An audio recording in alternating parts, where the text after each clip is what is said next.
Hello everyone, WhatsApp, कैसे हो आप लोग। तो आज का मेरा वीडियो है अबाउट बच्चे का रिजल्ट निकल गया है। तो रिजल्ट निकलने के बाद मम्मा बहुत दुखी है। तो मैंने 2-3 टॉपिक पे वीडियो बनाया है, लाइक सब कुछ ऑल अबाउट बच्चा है ना, उसका स्टडी, उसका जो वे ऑफ वॉट एवर, वो आप पहले ये ऑब्जर्व करो कि आपका बच्चा पूरे दिन क्या करता है, किस चीज़ में ज़्यादा खुश होता है, कैसे पढ़ के ज़्यादा खुश होता है। तो बस इसी सब टॉपिक पे मैं आज वीडियो बनाने वाली हूँ। तो अगर आपका बच्चा कुछ बोलता है कि उसे याद नहीं होता है, बहुत सारे बच्चे को कुछ बहुत जल्दी याद हो जाता है, बहुत सारे बच्चों को बहुत टाइम लगता है। दोनों ही चीज़ होते हैं ना बच्चे के अंदर, कुछ टाइम टेकन होते हैं, कुछ बहुत जल्दी याद कर लेते हैं। बहुत जल्दी जो याद करते हैं उस बच्चे के दिमाग से बहुत जल्दी स्किप भी कर जाता है बहुत सारी चीज़ें। तो आपको यहाँ पे फोकस करना है कि आपका बच्चा अगर लेट याद कर रहा है तो कोई बड़ी बात नहीं है, उसे वो चीज़ बहुत टाइम तक याद रहेगा, ये उसका प्लस पॉइंट होता है। तो मैंने 2-3 टॉपिक पे वीडियो बनाया है, मैंने लिखा है, नोट किया है, उस पर मुझे बोलना है कि मम्मियाँ थोड़ी परेशान तो है अपने बच्चे को रिजल्ट को लेके। तो परेशान होने की कोई ज़रूरत नहीं है, वो भी बच्चे हैं, वो पता नहीं उनका मूड कब 2 साल 4 साल 10 साल बाद कैसा रहेगा, वो क्या अचीव कर लेंगे, शायद आपको भी नहीं पता है।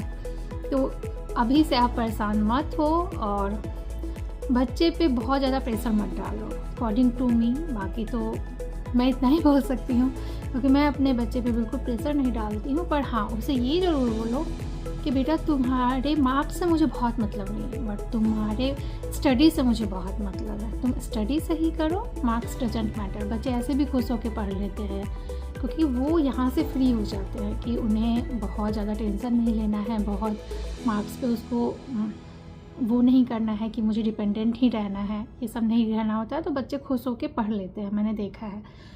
तो अगर बच्चे में रीडिंग हैबिट नहीं है तो ज़रूरी नहीं है कि आप उन्हें बुक ही बोलो कि बुक ही पढ़ो, आप कुछ भी दे सकते हो। आप अगर उसे थोड़ा भी पूजा में इंटरेस्ट आ रहा है तो आप हनुमान चालीसा है, गीता है, मतलब रामायण, कुछ भी दे दो उठा के कि बेटा सरस्वती चालीसा है कि तुम आज बेटा इस बुक को कंप्लीट करो, 1 घंटे में करो, आधे घंटे में करो, 10 मिनट में करो, तुम पे डिपेंड करता है। इससे क्या होगा कि आपके बच्चे कब सीख जाएंगे, थोड़ा सा स्पिरिचुअल भी बन जाएंगे और उन्हें ये सब कुछ याद भी हो जाएगा और पढ़ने का जो उनके अंदर एक पोटेंशियल है ना, वो डेवलप हो जाएगा और आपको पता भी नहीं चलेगा। तो जरूरी नहीं कि उन्हें आप बुक ही पढ़ा, उन्हें बुक तो बिल्कुल भी बुक के लिए सिस्ट मत करो, उन्हें कुछ भी पढ़ो। बेटा कोई कॉमिक्स पसंद है, आप मार्केट जाते हो, देखो, नोटिस करो कि कोई ऐसा बुक है कि आपके बच्चे से रिलेटेबल है, या कोई उसे कार्टून पसंद है, उसे लेके ही चले जाओ कि वो बुक खरीद लो आप कि बेटा तुम पसंद कर लो। बहुत सारे एग्जीबिशन लगते हैं अब तो स्कूल में भी, PTM वाले दिन या किसी भी ऐसे दिन जब आप पेरेंट्स जा रहे हो ना स्कूल, तो स्कूल ऐसे ऑफर कर देता है कि आप कोई भी बुक यहाँ से परचेज़ कर लेते हो। तो बच्चे को बोलो, इंटरेस्ट तुम दिखाओ और तुम्हें कौन सी बुक चाहिए, किसमें तुम्हें इंटरेस्ट है, क्या तुम्हें पढ़ना है, तुम खुद से ले लो, बस आप परचेज़ कर दो। तो इसमें क्या होगा ना, इसमें भी बच्चे का ना खुद का वो डेवलप होता है, पढ़ने का स्किल डेवलप होता है, वो बहुत पढ़ेंगे। क्यों? क्योंकि उनका फेवरेट है। बुक रीडिंग ना करना बहुत अच्छी बात होती है और वो चीज़ बच्चे के दिमाग में डालो कि तुम कुछ भी पढ़ो ना बेटा, ज़रूरी नहीं अपना सिलेबस ही पढ़ो, कभी कोई बुक दे दो, कभी कोई बुक दे दो, तुम्हारा फेवरेट बुक ही तुम पढ़ो। इससे क्या होगा ना कि उनमें कब ये चीज़ डेवलप हो जाएगा आपको खुद भी पता नहीं चलेगा। तो अगर किसी पेरेंट्स का ये कंप्लेन है कि मेरा बच्चा पढ़ता नहीं है, तो ज़रूरी नहीं है कि आप उसे सिलेबस ही पढ़ाओ, आप उसे कुछ भी पढ़ा सकते हो, लाइक कोई भी बुक दे सकते हो। जो मैंने अभी के सारे बुक का डेफिनेशन दिया है, उस सारे बुक में आप कुछ भी उन्हें खरीद के दे दो और उनसे पूछो कि तुम्हें क्या पसंद है पढ़ना, नंबर 1। और नंबर 2, लाइक राइटिंग है ना। तो राइटिंग अगर बच्चे की अच्छी नहीं है, स्पीड नहीं है, तो इस पे भी आप काम कर सकते हो कि बेटा आज आप जर्नलिंग करो। मैं जर्नलिंग के ऊपर एक बहुत लंबा चौड़ा वीडियो किसी और दिन बनाती हूँ, बट अभी मैं बस बताती हूँ आपको कि बेटा आप जर्नलिंग कर लो, आपको इसमें पूरे दिन क्या किए हो वो लिख लो, कल आपका क्या रहेगा शेड्यूल, आप कल क्या क्या करने का आपका मन है वो लिख लो। और ये सब कुछ आप मुझे लिख के एक्सप्रेस करो, सब कुछ बोल के ही नहीं करना होता है, क्या पता आप कुछ भूल जाओ। अगर आप मुझे बताओगे कि मुझे कल क्या करना है तो हो सकता है आप भूल जाओगे, इसलिए आप उसे नोट करो कि कल आपको क्या क्या करना है, आज आपने क्या क्या किया, ये सब आप नोट करके दिखाओ मुझे। नहीं तो आप स्किप हो जाएगा ना कि आपने आज पूरे दिन क्या किया है। आप 10 पॉइंट लिखो उसके बारे में, आप खुद देखोगे कि बच्चे 10 पॉइंट लिखेंगे और 2 पॉइंट वो भूल चुके होंगे, फिर से उन्हें याद दिलाओ कि कुछ आप भूल भी रहे हो क्या, तो हाँ फिर वो लिखेंगे। ऐसे क्या है ना कि आपके बच्चे कहीं ना कहीं लिखने की प्रैक्टिस कर रहे हैं, उनका राइटिंग स्किल डेवलप हो रहा है और ये चीज़ उन्हें भी पता नहीं है, क्योंकि मैं अपने बच्चे के साथ यही करती हूँ। मैं उसे पढ़ने के अलावा हर वक्त आप उसे स्टडी में कैसे इन्वॉल्व रख सकते हो, कैसे पढ़ा सकते हो, बस तरीका चेंज कर दो।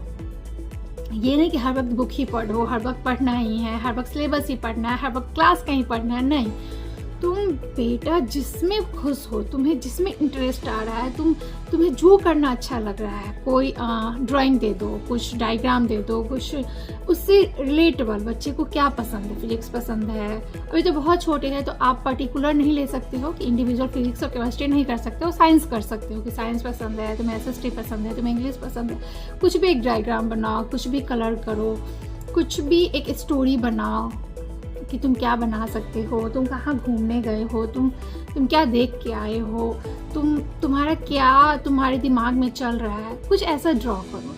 इस सबसे आपके बच्चे के अंदर इतनी जल्दी इम्प्रूवमेंट होगा, इतना जल्दी वो बहुत कुछ सीखेंगे, इतना जल्दी हर चीज़ को वो एक्सप्रेस करना सीखेंगे, एब्जॉर्ब करना सीखेंगे। और सबसे बड़ी बात कि वो कहीं ना कहीं स्टडी में इन्वॉल्व हो रहे हैं, जो आपको भले ही दिख नहीं रहा है, या बच्चे भी इस चीज़ को नहीं समझ रहे हैं दूर दूर तक कि वो स्टडी में इन्वॉल्व हो रहा है, बस तरीका चेंज कर दो आप उनका। तो ये तो हो गया सेकेंड नंबर की बात। थर्ड नंबर लर्न, है ना। तो यहाँ पे फिर मैं ये बोलूँगी कि आपने बेटा जो भी कैसे याद करना है, बच्चे की याद करने की भी बहुत प्रॉब्लम होती है, तो कोई एक क्वेश्चन ही ले लो कि मम्मा मुझे याद करने का मन नहीं है। ठीक है बेटा, तुम याद मत करो, तुम बस एक टॉपिक उठाओ, उसको तुम 5 बार 7 बार 8 बार 10 बार पढ़ो। जैसे मैं बताती हूँ मैं क्या करती हूँ अपने बच्चे के साथ कि मेरा बच्चा बोलता है कि मम्मा ये बहुत लॉन्ग क्वेश्चन है, ये बहुत बड़ा है, मैं छोटा हूँ, मैं बच्चा हूँ, मैं याद नहीं करूँगा। उसके बहुत सारे एक्सक्यूजेस होते हैं जो नॉर्मली बच्चे के होते हैं, सभी बच्चे के, उसके भी है। मैं उससे बोलती तुम्हें याद तो करना ही नहीं है, तुम्हें बेटा याद तो करना ही नहीं है, मैंने तो याद करने को कहा ही नहीं। तुम इसे पढ़ो, तुम इसे 5 टाइम्स पढ़ो, 10 टाइम्स पढ़ो, 20 टाइम्स पढ़ो, 30 टाइम्स पढ़ो। कब आपका बच्चा पढ़ना शुरू कर देगा और पढ़ते पढ़ते पढ़ते पढ़ते कब ये चीज़ उसके अंदर उसकी मेमोरी में आ जाएगा, उसे याद हो जाएगा। फिर अगर वो 10 बार पढ़ लिया, वो आपको बताता है कि मैं 10 बार पढ़ लिया, तो फिर आप उससे पूछो कि अच्छा 10 बार पढ़ा आपने, तो बताओ तो क्या सब पढ़ा। वो ना आपको बताना शुरू कर देगा कि अच्छा इसमें ये पढ़ा, इसमें ये पढ़ा, इसमें ये पढ़ा, पर ऐसा ना मम्मा मुझे 2 लाइन तो मैं भूल गया, अच्छा रुको मैं देख के आता हूँ, बताता हूँ। और वो इतना खुश होंगे ना कि मैंने तो याद किया ही नहीं, मैंने तो सिर्फ पढ़ा ही से, मैंने 10 टाइम्स पढ़ा, मैंने 20 टाइम्स पढ़ा, 30 टाइम्स पढ़ा, मुझे याद हो गया। तो कभी भी बच्चे को अगर क्वेश्चन आंसर याद नहीं होता है तो ये स्पेशली मैं बोलूँगी कि आप उन्हें याद करने को बोलो ही मत। आप बस ये बोलो कि तुम बेटा बस इसे पढ़ो, जितना टाइम हो सकता है पढ़ो, 1 बार पढ़ो, 2 बार पढ़ो, 10 बार पढ़ो, 20 बार पढ़ो। वो इरिटेट होंगे पढ़ने से, पर आपको ये बोलना है कि तुम्हें याद नहीं करना है, तुम्हें बस पढ़ना है। तुम इसे बस बुक उठाओ, इसे रीड दो, थोड़ा बोल बोल के पढ़ो, बहुत धीरे धीरे मत पढ़ो, मन ही मन मत पढ़ो, थोड़ा सा बोल के पढ़ो। इस टॉपिक पे मैं कभी बताऊंगी, वीडियो बनाऊंगी बड़ा सा, एक लंबा चौड़ा, क्योंकि बोल के पढ़ने से क्या होता है हमारे कान को, हमारे दिमाग को, उस टॉपिक पे मैं कभी लंबा चौड़ा वीडियो बनाती हूँ। बट आप अपने बच्चे को ना बोल बोल के, बहुत जोर से नहीं, चिल्ला चिल्ला के, हम लोग के टाइम पे तो चिल्ला चिल्ला के पढ़ना होता था, वो टाइम चला गया, धीरे धीरे ही पढ़ो। लेकिन हाँ, अगर आप बोल के पढ़ते हो ना, यानी कि आप कॉन्शियस हो, आप डाइवर्ट नहीं हो रहे हो, तो बच्चे के दिमाग में ये भी डालो कि धीरे धीरे बोलो बेटे, एकदम धीरे धीरे बोलो। अगर बोल के पढ़ने का मन नहीं है तो, बट बोल के पढ़ो, धीरे धीरे पढ़ो और पढ़ो। याद तो करना ही नहीं है, बस पढ़ना है। जितना बार आप पढ़ सकते हो उसको पढ़ो, जितना बार आप लिख सकते हो उसे लिखो, जितना बार आप पढ़ना हो सकता है, लिखना हो सकता है।